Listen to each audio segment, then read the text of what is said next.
2027 design trends, what's in, what's out, and what's actually worth doing. Gray rooms, black and white everything, barn doors, and dare I say, waterfall countertops. Those looks dominated homes for years, but now we are seeing color, wallpaper, natural stone, mixed-use woods, wellness spaces, and yes, dare I say it, texture wood paneling. Apparently everything we removed 20 years ago has been sitting in the garage and now it's ready for its return. But before anybody starts ripping out a kitchen, remember, a trend forecast is not a demolition order. Your countertop is fine for now. I'm going to show you what appears to be fading, what is coming in, and most importantly, which ideas Dallas homeowners should actually consider if they're living in the home, renovating the home, or planning to sell it. Stay with me because the trend I think has the most staying power has nothing to do with how a room looks. The big shift is from safe to personal. The biggest change is a move away from real estate vanilla, pale neutral walls, minimal color, perfectly matched finishes, and rooms designed not to offend anyone or reveal that an actual human being lives there. That approach still has a purpose, but only when you're preparing a home for sale. But like when you're living there, homes are becoming more personal, richer colors, visible textures, collected art, warm metals, natural materials, and pieces that look chosen over time. That's the key. The familiar formula of white cabinets, black hardware is totally losing momentum. We've seen that kitchen so many times. This does not mean minimalism is dead. Clean, calm rooms still work. What is fading is the kind of room where you're like afraid to sit down because you might introduce a personality to the room. Neutral isn't bad. Neutral is not being arrested. It just needs some help. Wood texture, art, greenery, or a warmer accent so the room feels intentional, perfect. Cafe curtains and mid-century globe pendants also landed on the outlist. Boucle, that teddy bear texture, is not disappearing. But the head-to-toe boucle room is definitely cooling off. So one chair, fine. A sofa, 2 chairs, and a stool, too much.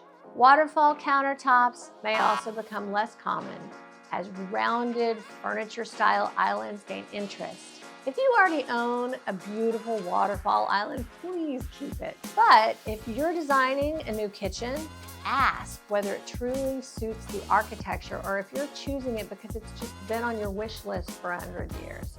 Overly cute furniture details, including scalloped headboards, may be cooling too. Thank God. A little charm is lovely, but please don't go nuts with it. Curves and scallops are still appearing in tile and architectural details though. And here's the comeback I didn't expect. Heavy wall texture. Perfectly flat drywall may be giving way to troweled finishes, fluting, plaster, and dimensional wall treatments. I'm really sorry about that. I would treat it as an accent, not a whole house commitment. The same applies to wood paneling. Oh God. One beautiful room can feel tailored, an entire house can begin to feel like a very upscale basement. So be thoughtful with that. 2 departures I can fully support without hesitation: oversized word signs and distressed farmhouse barn doors. We know what happens in a kitchen. We don't need a 6-foot sign explaining that we gather and we eat and we laugh there. If your guests require written instructions to do those things, the sign is not the problem. Sliding doors can still be practical and beautiful in wood, metal, or glass. It's the overly distressed version that has finished its very successful run. Modern farmhouse itself is not suddenly undesirable. The shift is toward versions that feel more layered, less literal, fewer objects like loudly announcing that they came from a farm despite spending their entire lives in North Dallas. What replaces all that sameness? Wellness spaces, warm metals, natural stone, mixed woods, European-inspired detail, modern Italian influence, expressive tile and wallpaper, Homes designed to work harder for the people that are living in them. Wellness may have the most staying power of any trend on this list. Saunas, cold plunges, red light therapy, home gyms, and spa-like recovery spaces are becoming purposeful rooms.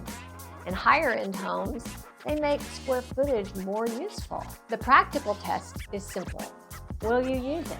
A sauna that becomes part of your routine is valuable. A $20,000 wellness room that never gets used? Not so much. This is the larger point. Useful luxury has more staying power than decorative luxury. Warm metals are continuing, especially bronze and aged brass. The finish, though, that is most likely to date quickly is that very shiny, artificial-looking gold that looks like it's a relic of the 90s. So steer clear of that. Natural stone is also gaining attention. Travertine, marble, and soapstone with movement and variation. I love that stuff. But some of these require sealing and maintenance. So if wine or lemon slice can ruin your entire week by damaging those countertops, then choose the countertops based on how you live, not just because you've seen them in photographs and you think they look great. Also, mixed woods are replacing perfectly matched wood tones.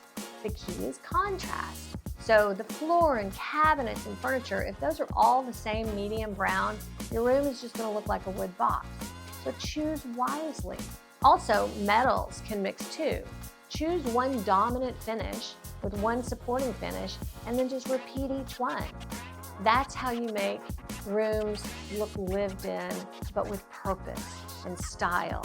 And that's what people really gravitate to. This next section is my favorite because we get to talk about wallpaper. Wallpaper is one of the strongest directions in the forecast. And I love wallpaper. But you don't have to cover your whole house with it. Use it where it creates one memorable moment. An entry ceiling with a beautiful chandelier, or a powder bath, or pantry, or dining room, because buyers are going to forget the white bedrooms that they looked at all day, and their agent probably will too. What they aren't going to forget is that closet that felt like a boutique. Color is now moving beyond walls and onto ceilings, doors, trim, cabinets, and tile. One flexible option is even reverse trim, where you have lighter walls with deeper colored doors and molding. It adds definition without making the entire room feel dark. And the color direction is also warmer and earthier, so eucalyptus, mahogany, khaki, deep blue, and almost black.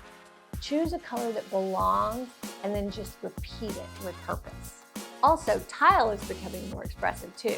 Straight stack layouts, tile drenching terrazzo, saturated colors, and unusual layouts can give a room identity. But this is where I would be strategic. A dramatic tile wall is a commitment. So if you love it, wonderful. But really think about it before you put it on your wall, because once it's there for good. So beyond the finishes, 3 broader changes may matter even more. First, game tables, libraries, conversation areas, and outdoor gathering spaces are getting a lot more attention. All these rooms with all these TVs are taking a back seat because people have discovered each other and they like to hang out. Second, flexibility is becoming a luxury. Better mudrooms, concealed storage, flex offices, appliance garages, and a number of other things allow a home to do several jobs without having an identity crisis. A beautiful room is nice. A beautiful room that solves a problem is even better.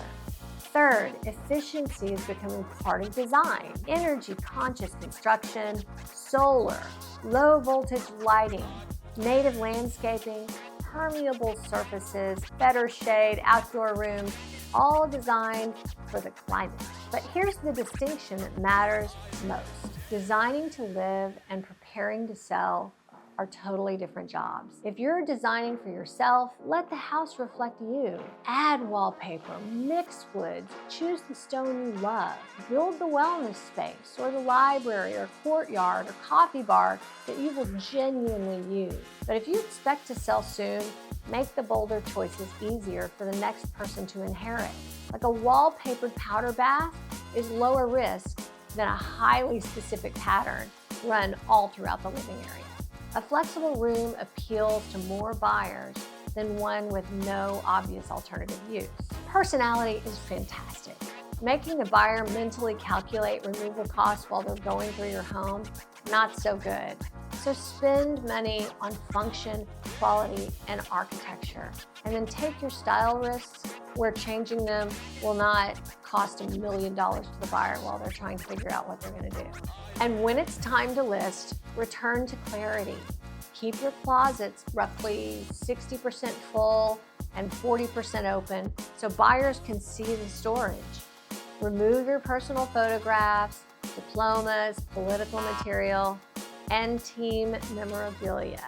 Yes, even your team, because there is someone out there who is a buyer who will hold a football grudge against a perfectly innocent house.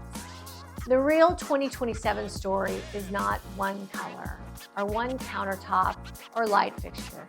It's a move away from copy and paste design and toward homes that feel warmer and more personal and more flexible and more useful. Tell me in the comments which trend you love and which one you would never invite back. And if you want honest guidance on Dallas homes, not just what looks beautiful online, but what is practical to live with, what buyers notice, and what may affect resale, be sure to like and subscribe. And don't forget these other fantastic videos that we have. And I look forward to seeing you on the next one.